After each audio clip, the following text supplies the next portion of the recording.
Well, it's good to be back with you on this sunny Florida day. I'm excited to be back in the Sunshine State. And what a beautiful day it is here in Florida to be back. Well, this morning we're starting up a new series entitled Worldviews.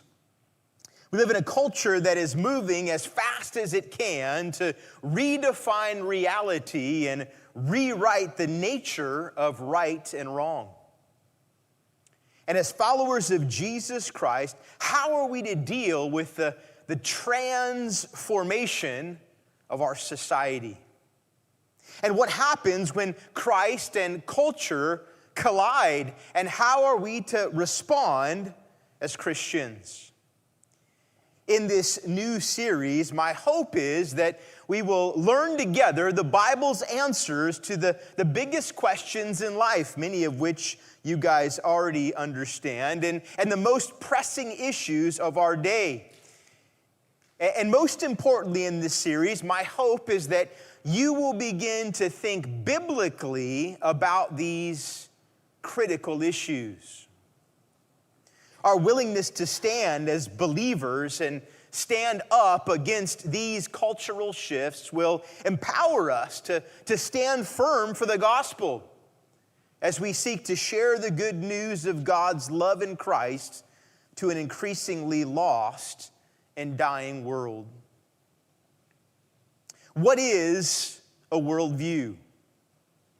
Well, a worldview is the way in which you see the world around you.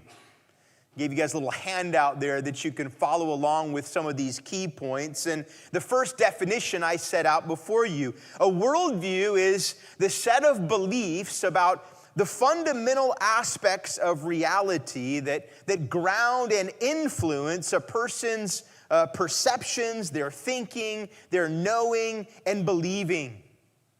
It's the way in which they see the world. It's the way in which they try to put together their experience. It's the way in which they come to conclusions about what is right and what is wrong. It's a way in which they understand where the world came from and who they are as a person and why they're here. The nature of right and wrong, and ultimately where they're going when they die, if anywhere. It's the way that they understand society and cultural norms. It's the way that they judge between what is good and what is evil and make determinations about what they'll invest their lives in and what they'll stand for, what they might even be willing to sacrifice great things for or even lay down their lives for. And yet the great majority of the time, people are unaware of their worldview.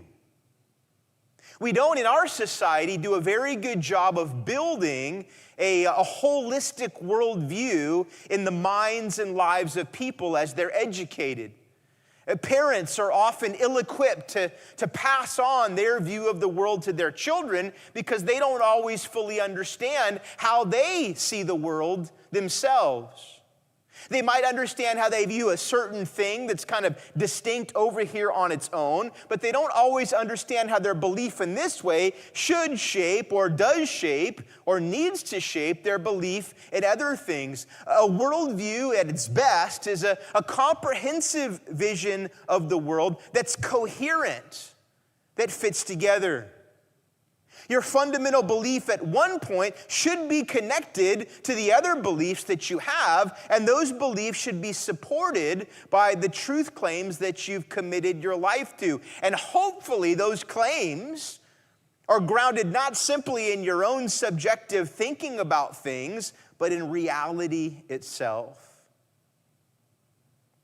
We've talked about this in the past. At least our Covenant church folks have talked about this. We looked at this several years back. But I thought it was time to return together, Covenant in D3, and to reflect on these things because the world is changing shape. It's transforming before your very eyes. And fundamental convictions that society has had, that culture has had, even our own culture, are being overthrown on a monthly basis. And it can lead you to question yourself and your sense of right and wrong and even reality itself as you try to adjudicate and understand what you're watching take place.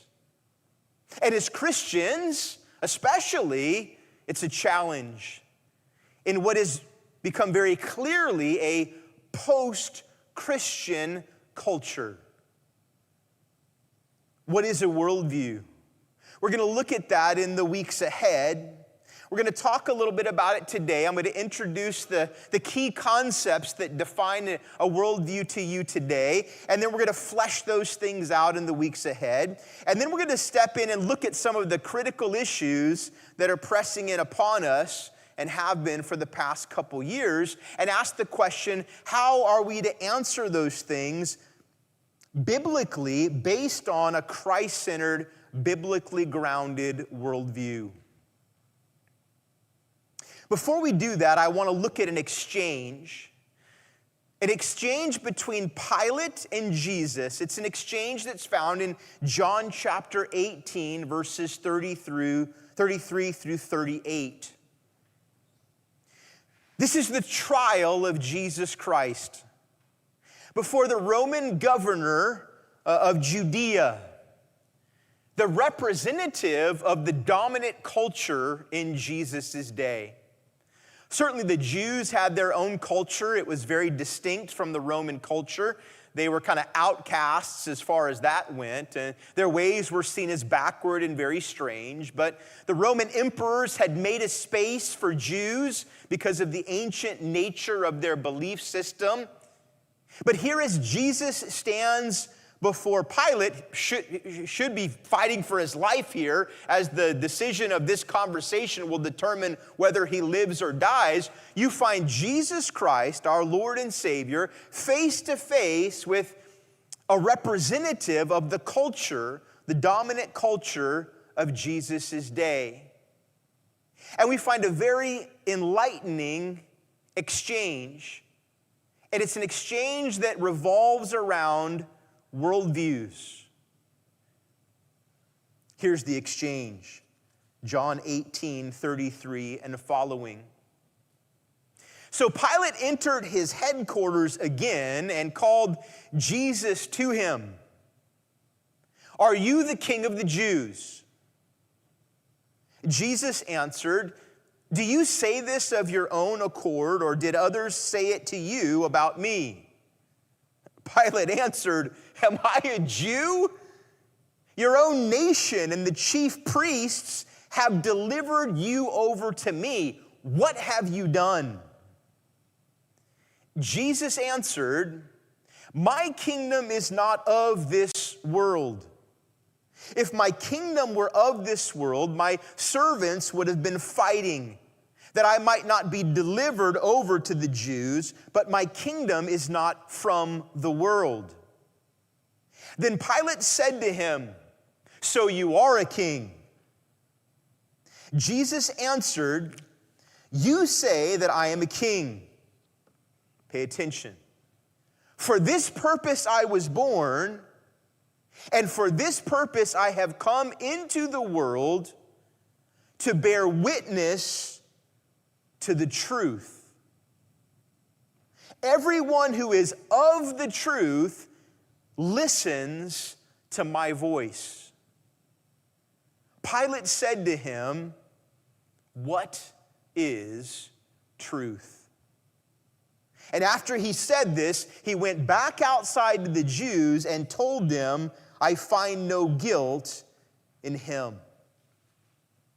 This is a clash of worldviews at a critical moment. Jesus Christ standing, at least seemingly from an objective observer, on trial for his life hanging in the balance, although Jesus certainly doesn't see it that way, because his Father is the one who's in sovereign control of all of these events. But his life seemingly hanging in the balance, Jesus finds himself in direct conflict with Pilate, but not just with Pilate, with the worldview that Pilate represents. What is it that Jesus says to Pilate? For this purpose I was born, and for this purpose I have come into the world. What is the purpose for which Christ came into the world? To bear witness to the truth. It might even be wise for the biblical translators to capitalize the letter T there. What truth did Jesus come into the world to bear witness to? In John's gospel, only a few chapters earlier, we find his statement to the disciples there in the upper room as he was preparing them for the events that would come to pass. And what is it that Jesus told the disciples? I am the way and the truth and the life, and no one comes to God the Father except through me. This is the truth that Jesus came to bear witness to. And yet look at Pilate's response here. If it's a critical moment in the life of Jesus, his life hangs in the balance, this is equally a critical moment in the life of Pilate.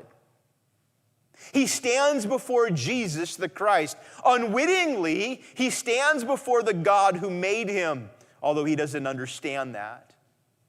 And as Jesus proclaims the truth before Pilate, Pilate's response to Jesus is not, tell me more, but Pilate's response to Jesus is this, well, what is truth anyway?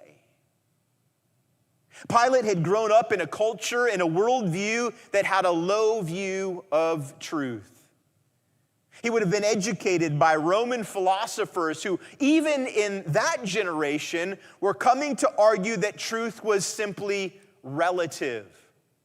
That the truth of one culture and the truth of another culture and the truth of another culture ultimately couldn't be adjudicated. No one could figure out ultimately what was true. And so Pilate was already beginning to drink from that relativistic fountain which pours down upon our own culture today. And so as he stands before the very embodiment of truth, the God who defined the laws of the universe and every moral law and rule and obligation that we have, his response to that one, Jesus the Christ, when he declares himself to be the truth and the primary advocate and proclaimer of the truth is, well, what is truth anyway?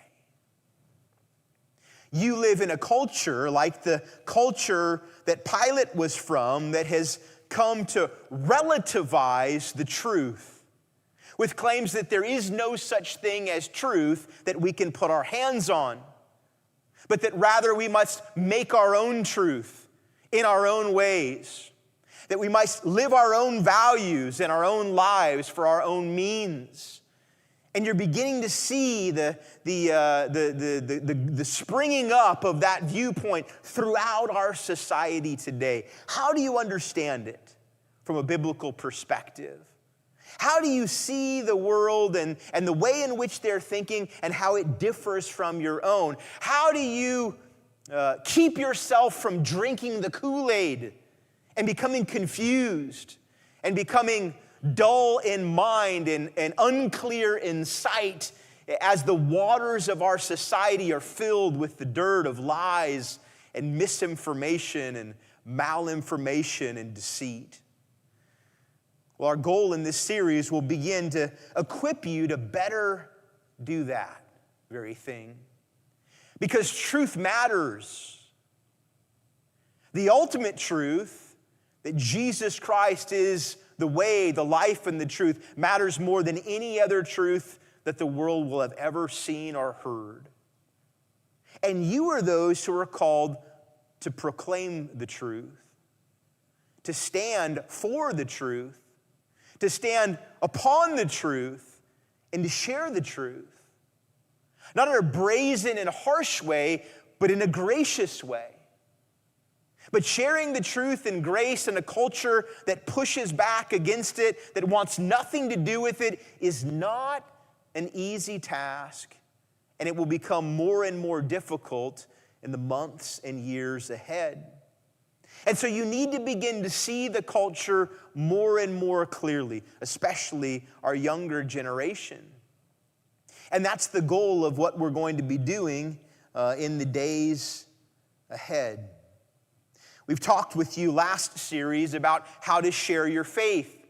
And any missionary that's prepared to go out and share their faith in a culture and the culture in which they're sent is not just dropped in with a parachute into the midst of that culture out of the blue and asked to begin to share the truth there and share the gospel there. But missionaries go through an acculturation process where they're taught about the culture in which they live. They're trained to see the values and the belief systems that define it. Why? So that they can more effectively share the good news with the people that they'll be implanted among.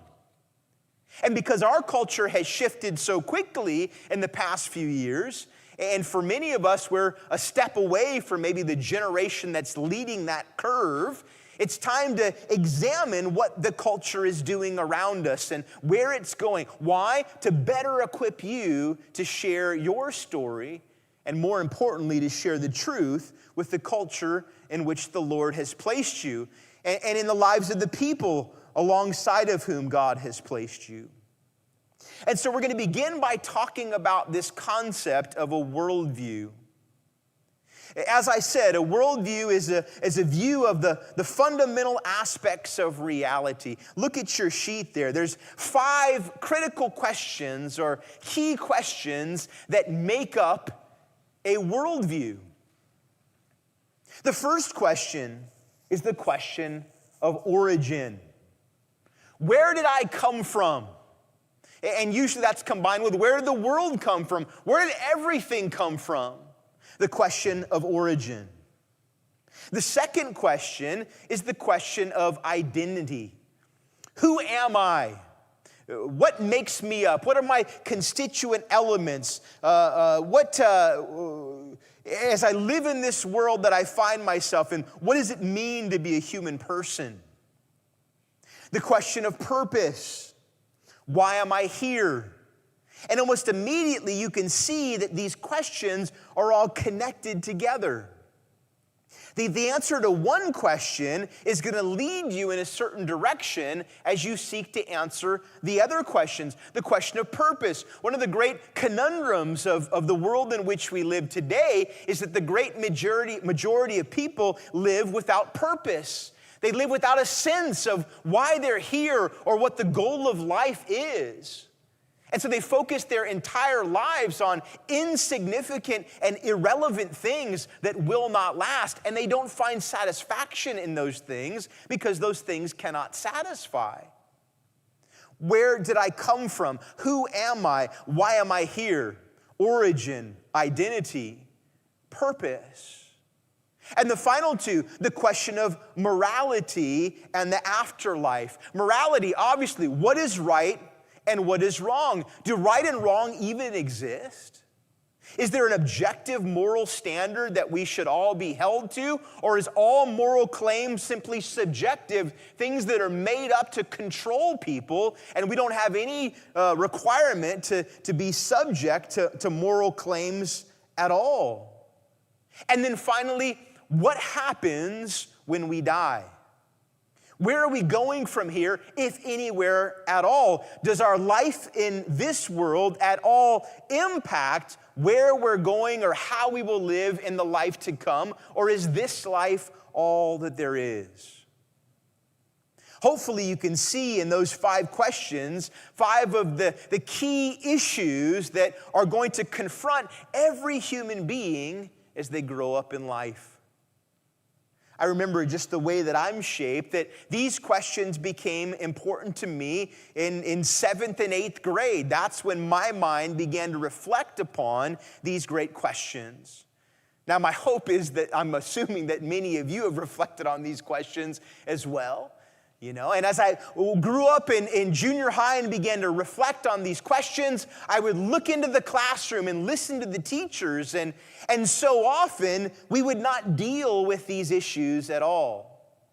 I grew up in a public school context which in many ways kind of truncated these conversations because so often the issues would touch on spiritual or religious matters. And so we would do things like math and science, and probably the closest we would get to even reflecting on these issues would be in the English classes that would deal with literature and force these discussions a little bit more readily. And as a 7th and 8th grader, a 12, 13-year-old, I was eager to hear and reflect and to listen to how answers to these questions might be posed and debated, and yet quite often they were overlooked entirely. One of the reasons why this concept of worldviews is unfamiliar and underdeveloped in our own society is because we quite often stay away from these questions in the classroom. We don't want to talk about religious issues or philosophical issues, and so we try to not talk about those things. And yet those are the very things that are at the core of who we are as human beings. And the reality is, even though we don't talk about those questions or the answers to those questions, the answers to those questions are in our core curriculums across our universities, our high schools, our elementary schools. These questions are answered. They're just not spoken of very often. And the answers that are there, as we'll look at today, are very challenging answers. And not necessarily the answers that you might expect as a Christian. Origin, identity, purpose, morality, afterlife. In the conclusion of our time today, I want to look at those 5 different questions from 2 different perspectives. From a theistic perspective and from an atheistic perspective. Theistic, theism, comes from the Greek word theos or theos, which means God. A theistic perspective on these questions is a perspective that would seek to answer these questions with the fundamental belief that there is a God. And as we'll see here in a moment, those questions are answered very differently from a theistic perspective than they are from an atheistic perspective. An atheistic perspective is not the theistic perspective, but atheistic, not believing that there's a God. And so secondly, what we'll do is look at how an atheistic perspective would seek to answer these 5 questions, and you'll very quickly see how radically different the answers are, listen, and how radically different the worldview becomes. And it becomes that way very, very quickly. Theism, of course, encompasses many different faiths. There are faiths that believe in a single God, Christianity and Islam and Judaism. There are faiths that are theistic, that believe in many gods, Hinduism and certain forms of Buddhism or paganism. And for us, we're going to focus in here, at least from a Christian theistic perspective, but I'm making the point that there are many different theistic perspectives. There would be some similarities in the answers, but we're going to look at this from a Christian theistic perspective. And so I'm going to ask you some questions, the answers to which shouldn't be all that difficult for you. The question of origin.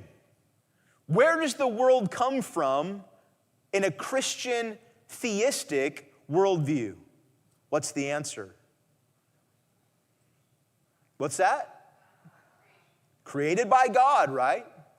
The very first verse in the Bible that God in His inspired wisdom penned, Genesis chapter 1, verse 1. In the beginning, God created the heavens and the earth. The magnitude of a statement like that, of a truth like that, in shaping a worldview cannot be discounted.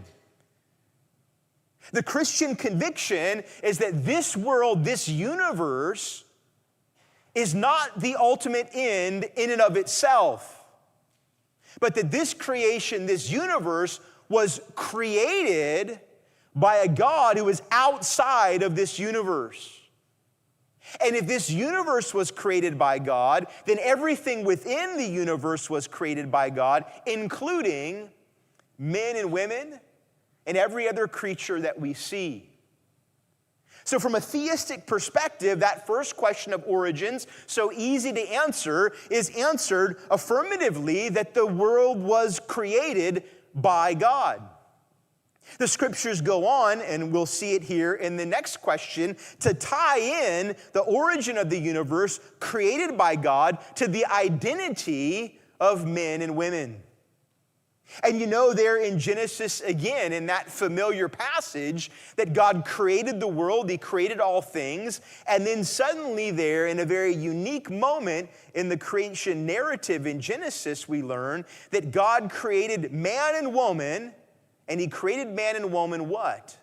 In His image. The question of origin is distinctly related to the question of identity. So from a Christian worldview, from a Christian theistic worldview, our origin created by God is fundamentally related to our identity, who we are. Who are we? According to Scripture, we are those who have been created in the very image of the God who made the universe, who made the world, and who made us. And as a consequence, we have an intrinsic value and worth that is not based on what we do or our accomplishments or how others see us, but grounded upon the very way in which we were made as image bearers of God. Let's just compare these first two, origin, identity, from the Christian theistic perspective to an atheistic perspective. So now let's pivot from a Christian worldview perspective on origin and identity to an atheistic worldview perspective on those two questions. Where do I come from? Where does the world come from? Well, the atheist, as one who, and we can ask where these conclusions come from, whether they're presupposed or what, and Romans will tell us a little bit about that in a moment, but the atheist looks at that question and answers it this way: the world, the universe in which we live, and all of humankind did not come from a God who created all things, because there is no God, and so this universe and this world had to just appear in time and space and history. Now, up until about the 1800s, the predominant view of the world came from, not even by atheists, but by those who were non-Christian, kind of quasi-theists, was that the world did not have a beginning, but that it eternally existed. That's not what the scriptures teach, but that was the famed view of Greek society. This was Aristotle's view and dominated for hundreds of years. And with the view of a universe that has existed forever, you're never confronted with the question of the creation of the world or the beginning of the world. And so if the world exists forever, maybe you can deal with the idea that there is no God if the world exists forever. But the Christian perspective was very different, that God distinctly made the world. Now, in our own modern era, that is not the view of atheistic philosophers. They do not believe that the world existed forever. But they've come to the conclusion that the world had a beginning. You've heard of that theory before. What's it called? The Big Bang Theory. What you may not know is that that was a negative phrase that was used to mock that viewpoint, as it was brought to the scientific community, who believed, even in the 1800s, the atheistic scientific community, that the world had existed forever. Because with an eternal universe, you don't have to deal with whether or not there was a God. And the first proponents of what was called the Big Bang Theory scientifically were mocked for the idea that the world had a beginning, because it stank too much of a Christian theological viewpoint. And so the idea that this world was not eternal, but started at one point, seemed to give deference to these strange and antiquated religious ideas. And so they said, what is it, a Big Bang that it came from? And it was a term of derision towards the scientists who came up with that idea. Today, our atheistic philosophers lean into the Big Bang Theory, that the world did have a beginning point. But they would not place that beginning point in the hands of God. They would say that it just began out of nothing. That everything that we see came out of nothing. If you ask how that happened, they're not exactly sure. They'll give a description of the elements and the events that they think may have taken place. But if you ask beyond that, well, how would that happen? How would something, anything, let alone everything, come out of nothing? There's no answer that they can provide because that logically does not make any sense. Now, a Christian worldview would say, well, God created the world out of nothing, and before that nothing was God, who was the effect that brought about all things, but for them, they don't have an effect like that. So they kind of just push that question to the back and don't answer it. Ultimately, they will say that the world seems to have had a beginning, but it did not begin with the God who made all things, but it simply began when materialistic forces exploded and then began a great cycle of events that has resulted in what we see today. So where do we come from? If you ask an atheistic philosopher or scientist, they'll say, well, we came from nothing at a certain point of time, but a God certainly had no hand in it. It was simply a material process that randomly took place through different explosions and events over 13 billion years. I just saw an article in the past 2 weeks where they're maybe going to push that date back another 13 billion years or so. I'll have to read that article this week and see what they're talking about. But at the core, what they would argue is that the world in which we live is a material world, a natural world, in which there is no God and no spiritual things. It's simply comprised of the atoms and the physicality that make up our bodies and the things that we see. They would reduce this question, where do we come from, to an answer, not exactly sure, but we certainly know it's not God, so it's just matter that's swirling around in the universe that's created the things that we live in the midst of. Then when you move to the next question with them and ask, well, what about identity? Who am I in the context of that kind of a world that you've posited? And here's where the great challenge of that view is. The answer has got to be that you are simply the accidental result of atoms smashing together over billions and billions of years. And your life is utterly meaningless in the course of events. There's, as we'll see here in a moment, no purpose or trajectory or goal. You weren't created for a reason. In fact, we can't even use that term, but you exploded onto the scene like the particles at the end of a big explosion, and that's really all you are. And we're on a planet that's spinning around in the midst of stardust, and that's who we are. Do you notice a difference between those two worldviews? When you ask the next question, well, what's the purpose for why I'm here? As a Christian, the purpose from Scripture is clear, that the chief end of man is to glorify God and to enjoy Him forever, to recognize who He is, to give praise to Him, to serve Him, to wonder in His creation, to offer Him the glory and praise that He is due as the one who's made all things and graciously given us life out of nothing, to enjoy the great variety of life and all the blessing that He showered upon us.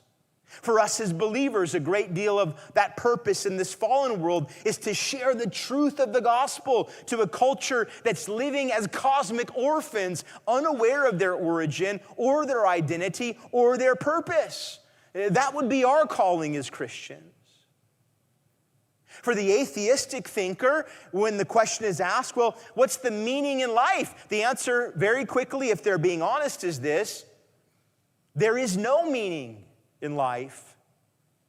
You're nothing but a cosmic accident. This life has no meaning. You have no purpose. Listen, you are worthless for any greater worth beyond just the particles that make you up. There's no difference between you and this cell phone, or you at a plant outside, or you and there's no gum on the bottom of this desk here, up here yet. Thankfully, Gordon and I don't chew gum and stick it on the bottom, right? But there really would be no difference between you and a piece of gum stuck to the bottom of the podium here. What a difference in worldview. What about the next question? Morality. How does the Christian answer the question of morality, the nature of what is right and wrong, of what is good and evil? For the Christian, it's clear that those standards are not set by men, but God is the one who has determined what is right and wrong. He is the one that has set the standard from how we live. And that flows not just from a list of rules that he made up one day, this is a little bit deeper, but because from his very character and nature, he is essentially good. And the moral fabric that he's woven for us in terms of his laws are a reflection of his nature and his call for our image-bearing lives to reflect his nature in the way in which we live. And so right and wrong are set not simply by the rules of God, but by his very character into the fabric of society. It's not something that we make up or invent for ourselves, but it's a standard that God has set forth, and it's one that he will hold his image bearers accountable to at the end of their lives, such that right and wrong not only is set by God, but there's a standard of justice that he will execute one day such that evil will not triumph over good. In fact, ultimately, the good will reign because the good is a reflection of the nature of who God is. When there's a moral conundrum, our goal is to seek what God would speak on that issue and to defer to whatever he says. We don't define it by our emotion or our own experience or what we desire the strongest in our hearts at the moment, but we define right and wrong based on the way in which God has defined right and wrong. How does the atheistic worldview address the issue of right and wrong? Stop and think for a moment.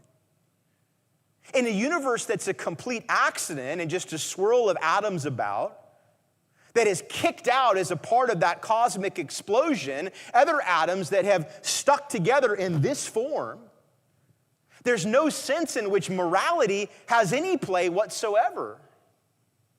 When one tree blows onto another tree and hits another tree, we don't call that a moral issue. There's no morality that we understand or see in what we would call the natural world. But for a consistent atheist, there's no morality in the human world that coheres beyond just rules that we would make up ad hoc on our own. There's no grounding for right and wrong or good and evil from an atheistic perspective. There's just things that happen. As odd as this might sound, and usually atheistic thinkers are not this consistent, but to take a chainsaw, I drove up just the other day and I saw a broken down tree that had been gone for a little bit, but to take a chainsaw and to cut off the top of one of those trees and drop it would be no different than to take a saw and to saw a man in half. They're just two sets of atoms. There's no difference there. There's no moral issue involved. It's just events that take place in this cosmic stardust that swirls around. What a different viewpoint. That ultimately justice is simply a human fiction that people have made up, perhaps to control one another, to stop people from doing things that other people don't like. But good and evil, right and wrong, if they're anything at all, are simply social constructs that different societies or different individuals have made up out of the blue for their own power to control others. They have no basis in actual reality. They couldn't have a basis in actual reality. Are you seeing the difference between these two sets of worldviews? Now, quite often, these things are not well articulated. You don't always look behind the curtain of this atheistic worldview and see it for what it is. But when you pull the curtain back and the power of technology and the claims of society and you see this worldview for what it is a horrific worldview that undercuts the value and dignity of every human life that obliterates the sense of right and wrong or justice, although they cry out strangely for these things. We'll talk about why that is in the weeks ahead. And then the question of the afterlife, that one's pretty easy. For a Christian, the question of the afterlife comes from the statements of Scripture. Jesus himself, do not let your hearts be troubled. Believe in God, believe in also in me. For in my Father's house are many rooms. If it were not so, I would not have told you. I'm going to prepare a place for you. And if I go and prepare a place for you, I'm going to come back and take you to be with me. And the Scriptures proclaim that this life is not all there is. In fact, this created world, fallen in sin, God will redeem. And his presence one day at the end of Revelation will come to dwell with men here in oneness. As the very presence of God, the throne of God is with men. And there will be no more tears or crying or pain or suffering in that time. There's an eternity to come for those who are image bearers of God. This is just the beginning. And what you do in this life has eternal consequences. The salvation and life that Christ offers, that he spoke of before Pilate, that truth for which was his purpose to come and proclaim, redefines and reshapes everything forever. But from an atheistic worldview, the question of the afterlife is a foolish and short-sighted one. If we are nothing but the atoms that make us up, and for some strange consequence in the way in which our atoms are configured, this consciousness accidentally popped out that we can look outside of ourselves. As soon as our lives come to an end, that's it. The matter and cells and bones end up in the ground, and there is nothing else for us. There will be no justice that we will face for what we've done in this life. There will be no rewards and no punishment. Our lives are as meaningless in death as they are in life. Do you see the differences of these two worldviews? Now, you don't often think about the consistency of these worldviews very clearly culturally. The last thing that I want to share with you today, and then we'll be finished, is this interesting little statement from Friedrich Nietzsche, which I've shared with the Covenant folks before. I'm going to share it with you today as we wrap up. Friedrich Nietzsche, as you'll see, lived from 1844 to 1900. He's probably the most consequential philosopher, I would say, of the past 200 years. He foresaw the events that have come about in a way that many others did not. As I studied Western European thought and tried to figure some of this out in my 20s, I started teaching a class that dealt with this and dove into all the philosophers and the social commentators for the past several hundred years. I thought that this was probably the clearest vision of where society was going after the Enlightenment. And here's what he's written, and you'll hear some of his ideas reflect the conversation we've heard about these two competing worldviews, the theistic worldview and the atheistic worldview. It's a story of one that Nietzsche calls the madman. I printed it up because it would be hard for you to follow if I just said it. Here's the story. Have you ever heard of the madman who on a bright morning lighted a lantern and ran into the marketplace, calling out unceasingly, "I seek God, I seek God"? Stop and think of the picture there. A man who runs out in the marketplace with a lamp as if he's looking to try and find God. Now, what you'll find is the people in the marketplace, the social elite, the philosophers and thinkers, even at this point culturally, were toying with the idea that there was no God. They'd begun to toy with that notion, rejecting the biblical claims and pursuing this kind of an atheistic, naturalist, materialist worldview. They had just begun to put those clothes on to try them out. And Nietzsche's going to push on those people in particular. Have you ever heard of the madman who on a bright morning lighted a lantern and ran into the marketplace calling out unceasingly, "I seek God, I seek God"? As there were many standing about who did not believe in God, even there in the early 1900s, he caused a great deal of amusement. Why is he lost, said one. Has he strayed away like a child, said another? Or does he keep himself hidden? Is he afraid of us? Has he taken a sea voyage? Has he immigrated? This would be the mocking words of those thinking that this man really believed in God and was looking for God when these people no longer were beginning to try to push away from the idea that there was a God. The people cried out laughingly, all in a hubbub.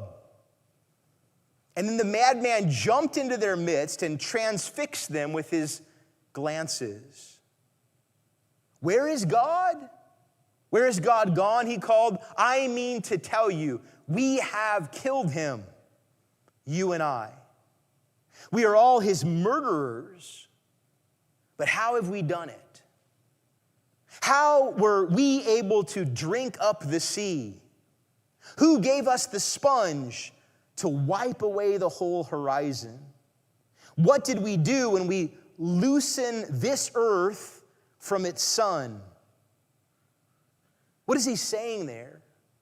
He's turning to those who are beginning to play with the idea that there is no God, and he's challenging them to realize the implications of that truth. Now, Nietzsche, who was the son of a pastor, forsook his faith and rejected belief in God. But he was way further down the line than his contemporaries who were just playing with the idea. He saw the implications and the ramifications of what a worldview would look like that had left God behind. And look at what he says here. How are we able to drink up the sea? Who gave us the sponge to wipe away the horizon? What did we do when we loosened the earth from the sun? Why that imagery? Because he was very well aware that when they stopped believing in God, that they would wipe out all the markers, all the foundations, all the things around which the world revolved, the horizon itself, the sun itself in his time would have anchored the earth. And he says, how is this possible? And then he asked this question. What did we do when we loosened the earth from the sun? Where does it move now? Where do we move? Away from all suns? If you unhook the earth from the sun, it would just float out into space. And this is the vision that Nietzsche has of a world that has wiped God off of the map. Do we not dash on unceasingly, backwards, sidewards, forwards, in all directions? Is there still an above and a below? Do we not stray as through infinite nothingness? Does not empty space breathe upon us? What does he mean here? Is there still an above and below? Is there still right and wrong? Is there up and down, left and right, good and evil in a world in which you've killed God? In which you no longer believe in him? And what Nietzsche understood was that there is not. But what his contemporaries in the 1900s did not understand was the implications of turning their back on belief in God. Has it not become colder? Does not night come on continually, darker and darker? Shall we not have to light lanterns in the morning since the sun is gone? Do we not hear the noise of the grave diggers who are burying God? The next paragraph there, God is dead. God remains dead, and we have killed him. Next paragraph, a little bit further at the very bottom, just to skip a few. Here the madman fell silent and looked again at his hearers. They also were dumbstruck and looked at him in surprise. At last he threw his lantern on the ground so that it broke in pieces and was extinguished. Listen to this part. I have come too early, he said. I am not yet at the right time. This prodigious event is still on its way and is traveling. It has not yet reached men's ears. Lightning and thunder need time. The light of the stars needs time. Deeds need time, even after they are done, to be seen and heard. This deed is as yet further from them than the furthest star, and yet they have done it. Do you understand? What Nietzsche's madman was saying here as he looked at the crowd of philosophers, the elites who had denied the existence of God, was that they did not understand what they had done. They had unattached the sun and the earth. They were floating out into darkness. The horizon had been wiped away. There was no longer an up or down, and yet they did not understand it when he proclaimed to them that we have killed God, and this is the ramification, that there is no right and wrong. There is no good and bad. All the foundations of society have been obliterated. When he looked them in the eye, they looked back afraid because they didn't realize what their killing of God, their lack of belief in God, their denial of God would bring about. And so he concludes there by saying, I have come too soon. These events, these beliefs have not come into focus yet. Well, the time has come. And those beliefs that were born these many years ago are now reverberating through our culture.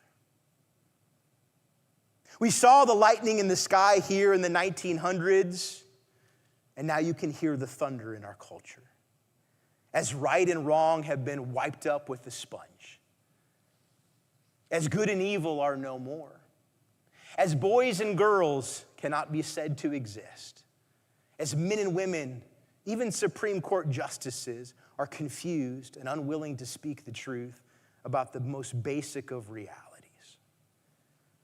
Worldviews matter, and the way that you view the world will shape your life and what you believe. As Christians, your view of the world is to be a Christ-centered view that's grounded on the truth of the one who said, the very reason I came into this world was to bear witness to the truth. I am the truth. I am the way and the life and the truth. No one comes to the Father except through me. In the messages ahead, we're going to unpack a few more of these terms, a few more of these ideas. We're going to wrestle with some of these key critical cultural inflection points.